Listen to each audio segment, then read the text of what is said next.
Assalamu alaikum everyone, myself Danish Hussain. Brain part 1 पाण पढ़ी छॾियोसीं structure जे बारे में, रीजन्स जे बारे में। अॼु पार्ट 2 में उन जे रीजन्स खे ब्रीफली डिस्कस कंदासीं।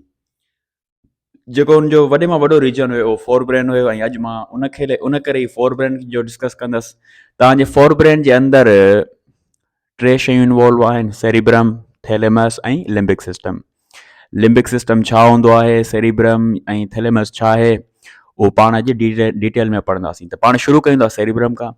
तव्हांजे अंदरि हीअ जेका मूवमेंट मां राइट नाउ कयां वेठो, पंहिंजा हथ हलायां वेठो, इहा हिकु वॉलंटरी मूवमेंट आहे। तव्हांजे अंदरि ॿ टाइप जूं मूवमेंट्स थींदियूं आहिनि। हिकिड़ी हूंदी आहे इनवॉलंटरी, ॿी हूंदी आहे वॉलंटरी मूवमेंट। इनवॉलंटरी मूवमेंट्स उहे हूंदियूं आहिनि जेके तव्हांजे कंट्रोल में न हुजनि।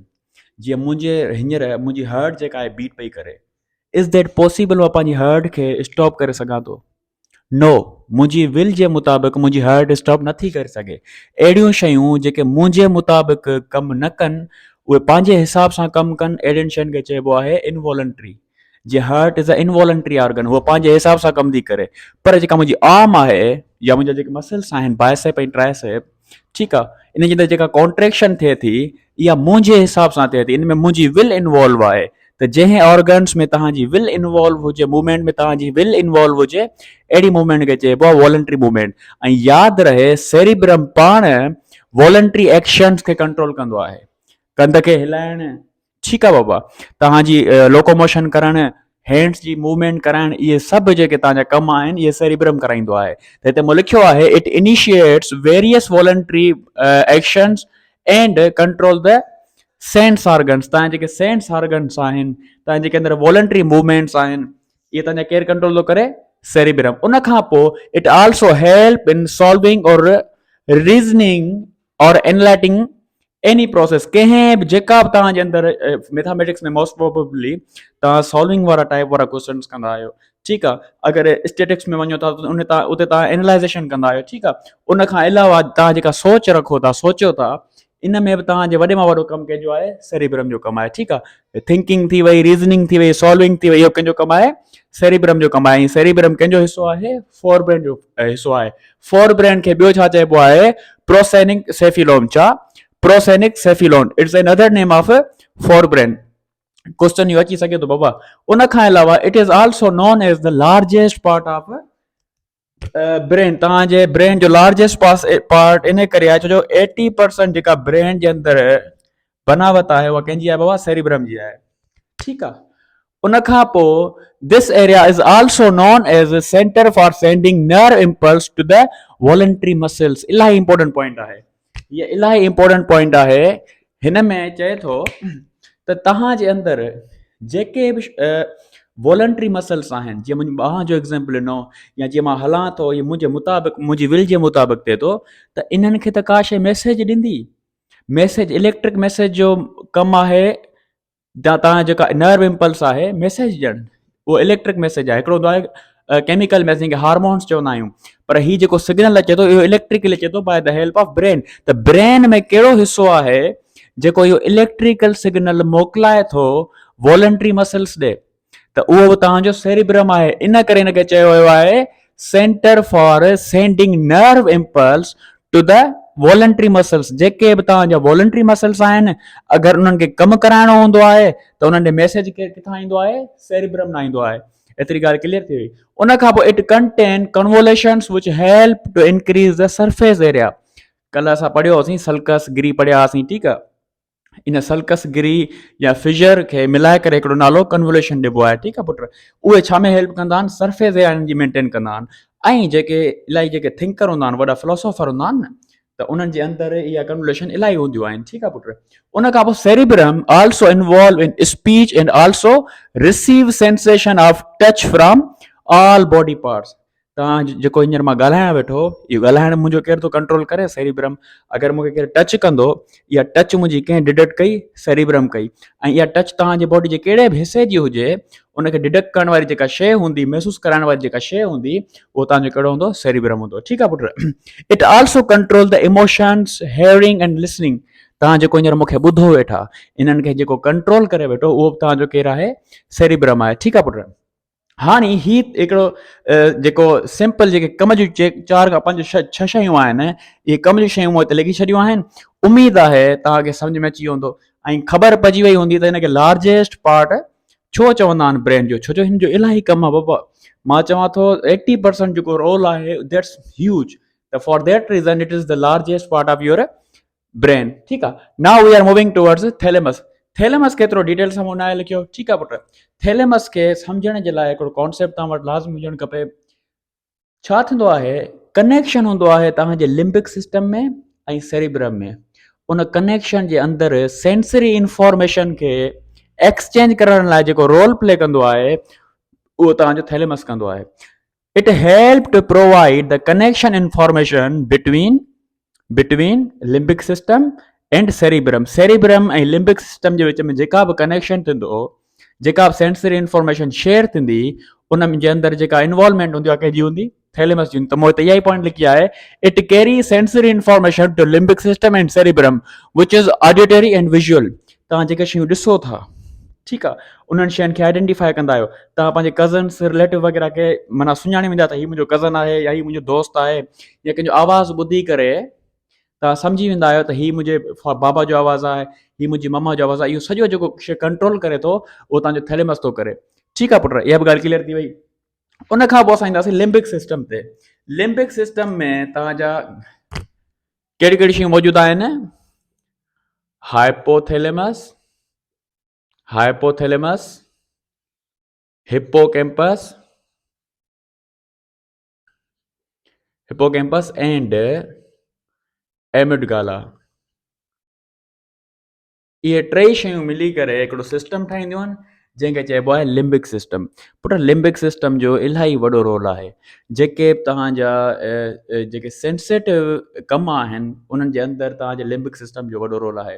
जीअं तव्हांजो टेम्परेचर रेगुलेशन थी वियो, थर्मो रेगुलेशन जंहिंखे चवंदा आहियूं, तव्हांजा इमोशन्स थी विया, तव्हांजी मेमोरी थी वई, तव्हांजे अंदरि फॉर एग्ज़ाम्पल हिकिड़ो अरोज़ल्स थी आहे, सेक्शुअल सेंसेशन थी वई, उन सभिनि खे कंट्रोल तव्हांजो लिम्बिक सिस्टम कंदो आहे। त इन करे मां लिम्बिक सिस्टम खे अलॻि अलॻि तरीक़े सां एक्सप्लेन कयो आहे ऐं हिन में मूं घणे मां घणो ज़ोर ॾिनो आहे हाइपोथैलेमस ते।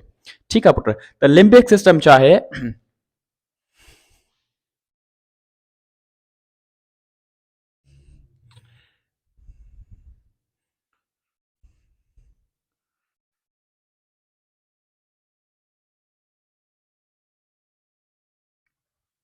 Limbic system work together to carry out basic emotions, drives, behavior, peace of mind, angerness, hunger, thirst, sexual response and pleasure।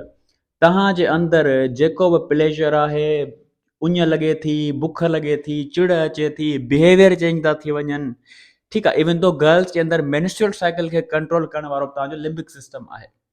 तव्हांखे बुख लॻे थी, उञ लॻे थी, इमोशन्स, ठीकु आहे, इन सभिनि खे जेका शइ कंट्रोल करे थी उहा तव्हांजे लिम्बिक सिस्टम में ईंदी आहे। ठीकु आहे। पर लिम्बिक सिस्टम जे अंदरि कहिड़ी कहिड़ी शयूं आहिनि? तव्हांजो हाइपोथैलेमस आहे, एमिडगाला आहे ऐं हिप्पोकैम्पस आहे। ठीकु आहे पुट। उन खां पोइ हिनखे टिनि शयुनि जे अंदरि डिस्ट्रीब्यूट कयो आहे। सभ खां पहिरियों असांजो ज़ोर हूंदो हाइपोथैलेमस ते। तव्हांखे नज़र अचे पियो? हाइपोथैलेमस खे यादि रहे, इलाही ॿारनि खे कंफ्यूजन हूंदी आहे त सर हाइपोथैलेमस ग्लैंड आहे या ब्रेन जो रीजन आहे। पुट, हाइपोथैलेमस तव्हांजे ब्रेन जो हिसो बि आहे। कल्ह सम्झी विया तव्हां, तव्हांजे ब्रेन जो प्रॉपर पार्ट बि आहे ऐं तव्हांजो एज़ अ ग्लैंड बि कमु कंदो आहे। माना हिनखे चइबो आहे कॾहिं कॾहिं, माना हिनखे हिन सिंपल वर्ड्स में हिन जो कनेक्शन जेका लिंक हूंदी आहे उहा नर्वस सिस्टम सां बि आहे, हिन जी लिंक एंडोक्राइन ग्लैंड सां बि आहे। त ही एंडोक्राइन ग्लैंड बि आहे छो जो ही ग्रोथ हार्मोन्स मेकअप कंदो आहे। अपार्ट फ्रॉम दैट ऑक्सीटोसिन, वेसोप्रिन जेको तव्हांजो नालो छा एंटी डायट्रिक हार्मोन आहे, ब्लड प्रेशर जो मेंटेन जेका कराईंदो आहे हाइपोथैलेमस कराईंदो आहे। उन जे अंदरि अहिड़ी कहिड़ी शइ आहे सर जेका ब्लड प्रेशर खे मेंटेन कराए थी? तव्हां पढ़ियो आहे, तव्हांजे अंदरि जेका ब्लड प्रेशर खे मेंटेन करण वारो हार्मोन आहे उनखे एंटी डायट्रिक हार्मोन चवंदा आहियूं। ऐं उहो हार्मोन केरु ठाहे थो? हाइपोथैलेमस। त छा तव्हांखे इहा ख़बर न आहे त एंडोक्राइन सिस्टम में छा थींदो आहे? एंडोक्राइन सिस्टम खे ॿिनि शयुनि में डिस्ट्रीब्यूट कयो वियो आहे। हिकिड़ो हूंदो आहे एंडोक्राइन, ॿिया हूंदा आहिनि एक्ज़ोक्राइन। ठीकु आहे पुट। एक्ज़ोक्राइन्स उहे हूंदा आहिनि जेके एंजाइम्स वग़ैरह ठाहिनि। एंडोक्राइन्स उहे हूंदा आहिनि जेके हार्मोन्स ठाहिनि। त हीउ त पंहिंजा हार्मोन ठाहे थो, छा असां हिनखे ग्लैंड नथा चई सघूं? एग्ज़ैक्टली ही ग्लैंड बि आहे। उन सां गॾोगॾु ही हिकिड़ो ब्रेन जो हिसो बि आहे जेको नर्वस कोऑर्डिनेशन में हेल्प करे थो। त ही केमिकल कोऑर्डिनेशन में बि हेल्प कंदो आहे, ही नर्वस कोऑर्डिनेशन में बि हेल्प कंदो आहे। त मां हिन ते थोरो डिटेल सां लिखियो आहे, hypothalamus is the region of brain as well as gland of body as it help in the growth hormones. तव्हांजे अंदरि ग्रोथ हार्मोन्स जी जेका बनावट थींदी आहे उहा केरु कराईंदो आहे? हाइपोथैलेमस कंदा। हिन जे पुट 7 खां 8 हार्मोन्स आहिनि, उन्हनि खे फ़िलहाल डिस्कस न कंदा, उनखे ॿिए दफ़े कंहिं डिस्कस कंदा। ठीकु आहे पुट? उन खां अलावा hypothalamus plays important role in thermoregulation, water balance, hunger and sleep wake schedule. It also help in the menstrual cycle. तव्हांजे अंदरि जेका टेम्परेचर जी मेंटेनेंस थिए थी, जंहिंखे असां थर्मोरेगुलेशन चवंदा आहियूं, तव्हांजे अंदरि जेको पाणीअ जो सॉल्यूट ऐं वाटर जो बैलेंस आहे उहो बि केरु कराईंदो आहे? हाइपोथैलेमस। तव्हांजे अंदरि जेका बुख लॻे थी उहो बि केरु थो कराए? हाइपोथैलेमस। ऐं उन खां अलावा सुम्हण ऐं उथण जो सिस्टम जेको आहे उहो तव्हांजो हाइपोथैलेमस कराईंदो आहे। इहो जेको हूंदो आहे सर्काडियन साइकिल, इहो तव्हांजो पीनियल ग्लैंड बि कराईंदो आहे। सर्काडियन साइकिल तव्हांजो पीनियल ग्लैंड बि कराईंदो, जंहिंखे थर्ड आई ऑफ ह्यूमन चइबो आहे। ऐं उन सां गॾोगॾु तव्हांजो हाइपोथैलेमस बि कराईंदो आहे। ठीकु आहे पुट? उन खां अलावा गर्ल्स जे अंदरि मेंस्ट्रुअल साइकिल्स खे मेंटेन बि तव्हांजो रेगुलेटिव तव्हांजो हाइपोथैलेमस कंदो आहे। ठीकु आहे पुट? उन खां अलावा also help in the maintenance of blood pressure by releasing an hormone which is known as vasopressin या एंटीडाइट्रिक हार्मोन। ठीकु आहे पुट? एंटीडाइट्रिक हार्मोन रीएब्जॉर्वेशन ऑफ वाटर में बि हेल्प कंदो आहे। किडनी जे अंदरि जेको सिस्टम हूंदो आहे यूरिन फॉर्मेशन में, पढ़ंदासीं कंहिं ॾींहुं, तव्हांखे उन तमामु बहितरीन नमूने सां सम्झाइबो। ठीकु आहे? The main link of hypothalamus is with the nervous system as well as endocrine system. nervous system सां हिन जी लिंक हूंदी आहे ऐं एंडोक्राइन सिस्टम सां हिन जी लिंक हूंदी आहे। त हिनखे असां ग्लैंड बि चई सघूं था। ठीकु आहे पुट? ग़लति न हूंदो, ग्लैंड चई सघूं था हिनखे। ठीकु आहे? उन खां अलावा hypothalamus also makes some hormones like growth hormones, gonadotropic hormones, oxytocin. ही पंहिंजा हार्मोन्स ठाहींदो आहे, जंहिंखे ग्रोथ हार्मोन चइबो आहे, जंहिंखे ऑक्सीटोसिन चइबो आहे ऐं गोनेडोट्रोपिक हार्मोन चइबो आहे। पुट हिन जे अंदरि ॿिया बि हार्मोन्स हूंदा आहिनि। हिकिड़ा हूंदा आहिनि रिलीज़िंग हार्मोन्स, ॿिया हूंदा आहिनि इनहिबिटिंग हार्मोन्स। कुझु टाइम पीरियड खां पोइ असांजो कद बीह वेंदो आहे, 21 साल 20 सालनि खां पोइ असांजी हाइट न आहे वधंदी। त इते जेको हार्मोन रिलीज़ कराईंदो उहो इनहिबिटिंग हार्मोन हूंदो या रिलीज़िंग हार्मोन हूंदो? इनहिबिटिंग हार्मोन हूंदो, छो जो हुनखे ख़बर पइजी वई आहे त पोइ हिन जी हाइट जो टाइम पीरियड पूरो थी वियो आहे, हाणे हिन जी हाइट न वधंदी, इन करे असांजो कद बीह वेंदो आहे हिकु लिमिट खां पोइ। त इहो कमु कंहिंजो आहे? तव्हांजो हाइपोथैलेमस जो कमु आहे। ठीकु आहे? अगरि कंहिं शइ खे अॻिते वधाइणो अथसि त रिलीज़िंग हार्मोन प्रोड्यूस कराईंदो, अगरि कंहिं शइ खे ख़तमु कराइणो अथसि हुनखे इनहिबिटिंग हार्मोन प्रोड्यूस कराईंदो। ठीकु आहे पुट? ही तव्हांजो हिकिड़ो सिंपल हाइपोथैलेमस हुयो। उमेद आहे तव्हांखे सम्झ में अची वियो हूंदो। ठीकु आहे? उन खां अलावा असां ईंदासीं एमिडगाला ते। यादि रहे एमिडगाला जो तव्हांजी फीलिंग सां इलाही कनेक्शन आहे। त हिते मूं इन्हनि ॻाल्हियुनि खे वाज़े तौर ते लिखियो आहे त it is responsible for feelings, emotions and punishment, also help in sexual अरोजल्स।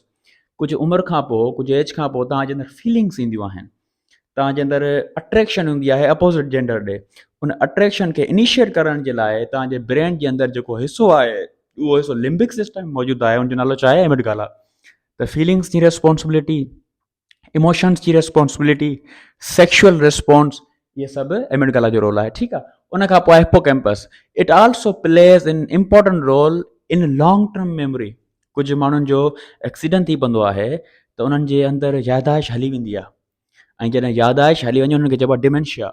उहा डिमेंशिया तॾहिं थींदी आहे जॾहिं ब्रेन जे हिसे में लिम्बिक सिस्टम जो हिप्पोकैम्पस डैमेज थी वेंदो आहे, त हू माण्हू पंहिंजी यादि खे रिकवर न आहिनि करे सघंदा। ठीकु आहे पुट? त हिन जो वॾे में वॾो रोल आहे मेमोरी, लॉन्ग टर्म मेमोरी खे मेंटेन करणु।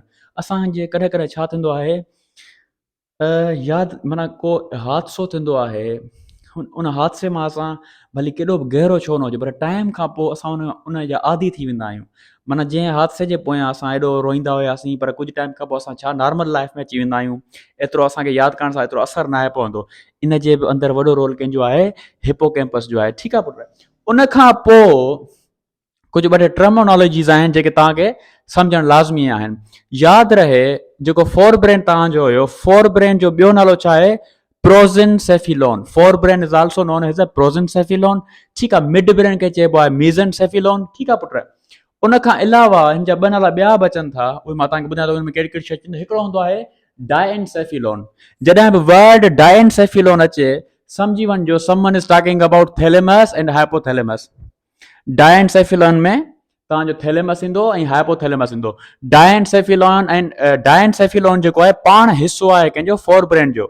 त diencephalon and telencephalon are the part of forebrain and forebrain is also known as prosencephalon. माना प्रोजेनसेफिलॉन खे ॿिनि हिसनि में विरायो वियो आहे। हिकिड़ो हूंदो आहे डायनसेफिलॉन जंहिंमें तव्हांजो हाइपोथैलेमस अचे थो ऐं थैलेमस अचे थो। ॿियो आहे टेलेंसेफिलॉन जंहिंमें तव्हांजो सेरिब्रम अचे थो, हिपोकैम्पस अचे थो, एमिगडाला अचे थो ऐं ओलिफैक्टरी लोब्स अचनि था, जेके स्मेल वग़ैरह जे अंदरि तव्हांजे अंदरि मुख़्तलिफ़ परफ्यूम्स वग़ैरह खे धप या स्मेल खे तव्हां आइडेंटिफाई करे वेंदा आहियो।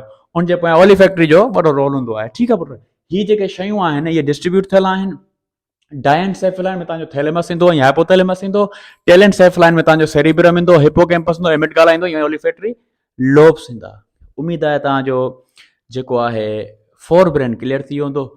का मिसकंसेप्शन थी हुजे, का प्रॉपर नॉलेज न पहुचाए सघियो हुजे, I am really sorry for that. मुंहिंजी कोशिशि हूंदी आहे शयुनि खे स्मूथ कयां, नॉर्मली रखां ऐं तव्हांजे दिमाग़ ते बेसिक पहुचायां। यादि रखियो, रटाफिकेशन कंहिं न कम जी अथव। कोशिशि कयो शयुनि खे सम्झी करे पंहिंजे अल्फाज़ में उनखे डिलीवर कयो, कॾहिं बि तव्हां खां न विसरंदियूं।